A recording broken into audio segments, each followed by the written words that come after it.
Assalamualaikum warahmatullahi wabarakatuh. Berjumpa lagi dengan aku, Siti Rasida. Nah, di video kali ini aku mau ngebahas tentang 6 tips aman ikut arisan online. Nah, ini khusus arisan edukasi anak ya. Biasanya kan kerap kali kita tuh merasa ragu, takut, was-was untuk ikut arisan online ya. Karena kan kebanyakan kita hanya kenal lewat sosial media. Contohnya seperti WA atau WhatsApp, Facebook, dan Instagram, ya kan? Yang kita tahu harga mainan edukasi ini terbilang cukup lumayan. Jadi kalau untuk beli cash, banyak orang tua yang merasa keberatan. Namun di sisi lain ada yang memberi opsi untuk sistem arisan atau menabung. Jadi galau ya, mau cash, mau uangnya, mau ikut arisan, takut ketipu. Jadi gimana dong? Galau jadinya. Ada yang galau?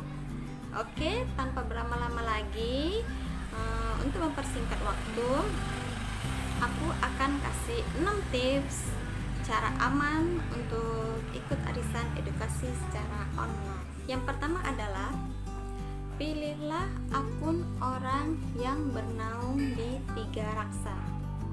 Kenapa harus Tiga Raksa? Karena Tiga Raksa adalah sebuah perusahaan yang terpercaya dan banyak melahirkan EPD, EPC, serta reseller yang bertanggung jawab dan diawasin. Kedua, pilihlah akun yang open reseller. Kenapa open reseller? Karena akun dengan open reseller itu memudahkan kita untuk selain kita bisa ikut arisan, kita juga bisa menjual produk yang kita inginkan. Jadi agar banyak orang tua di luar sana juga terjawab kegalauannya. Jadi kita ibarat menebar manfaat ke sesama orang tua. Jadi selain kita bisa ikut arisan dipermudah, kedua kita bisa dapat komisi, ketiga ada jenjang karirnya.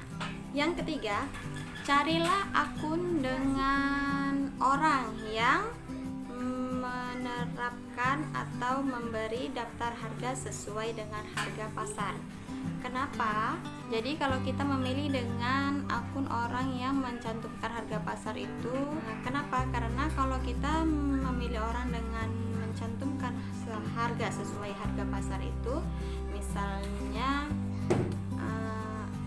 harga Smart Hafiz versi 4. Ini harga Smart Hafiz versi 4 itu senilai 2.300.000. Jadi kalau arisan selama 10 bulan jadi 230 per bulan. Jadi no riba ya pastinya. Kemudian tidak mencantumkan harga di bawah harga standar. Ya kan? Jadi tadi Smart Hafiz versi 4 2.300.000 dan tidak mungkin dijual senilai 800. Nah, itu udah penipuan. Hati-hati ya dengan harga yang merosot, jangan tergiur. Kemudian kecuali harga flash sale. Jadi kalau harga flash sale ini biasanya banding, misalnya misalnya beli Super Hafiz bisa tebus murah Smart Hafiz senilai sekian. Nah, itu berbeda lagi.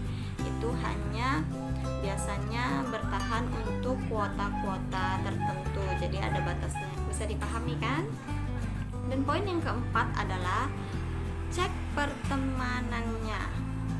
Nah, jika kamu memilih sebuah akun, ya kan, orang yang misalnya udah kamu milih si A, kamu cek pertemanannya. Oh, pertemanannya banyak juga reseller atau EPC yang bergabung dengan dia ataupun mereka bernaung di satu perusahaan yang sama. Nah, kamu berada di jalan yang tepat. Karena apa? Karena suatu perusahaan yang banyak kewenangannya itu tidak macam-macam ya. Jadi ibarat kata tidak mungkin neko-neko. Jadi bisa dicek-cek pertemanannya siapa aja. Oh, banyak temannya yang sama Tiga Raksa dan harganya sesuai standar, orang yang juga dipercaya. kira-kira ikut feeling lah, kamu feelingnya seperti itu. Jadi kira-kira udah baik, kemudian kamu cek testimoninya bagus, cara bergaulnya dan lain-lainnya. Jadinya yang menurut kamu itu penting itu harus dicek. Poin yang kelima adalah konsultasikan masalah kamu dengannya. Catatannya yaitu misalnya masalahmu untuk pasti kita mau membeli produk edukasi itu pasti ingin solusi kan. Ketika kita ingin solusi berarti kita punya masalah.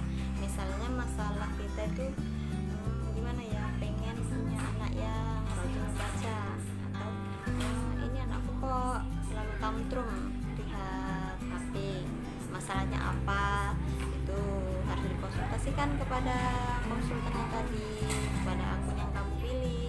Kemudian ya jawabannya seperti apa, cocok nggak dengan kamu, dengan produk yang kamu inginkan.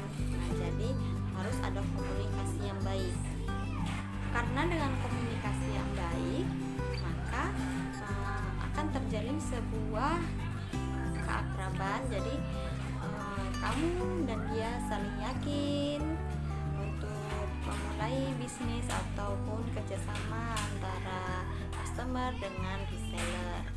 Poin yang keenam adalah apa ya? Poin yang keenam, sebenarnya sih reseller juga merasa ragu dan pilih-pilih. Bukan pilih-pilih dalam artian apa, pilih-pilih ini yaitu dia juga mensurvei siapa calon customernya. Nah, amanah atau tidak, kira-kira telat bayar atau tidak nantinya. Nah, juga itu harus dipikirkan. Jadi kita antara customer dengan reseller ataupun penjual ataupun yang memegang arisan itu sama-sama klop, harus sama-sama bekerja sama dengan baik. Jadi dua-duanya juga harus saling memilih, harus saling terbuka, harus saling komunikasi yang baik. Seperti itu. Jadi poin pentingnya itu adalah kita meminta kepada Allah, ya Allah pertemukanlah aku dengan orang yang amanah, baik kepada reseller ataupun ke customernya. Dan begitu kalau sudah feeling kita baik, nah, insya Allah semuanya akan baik-baik saja.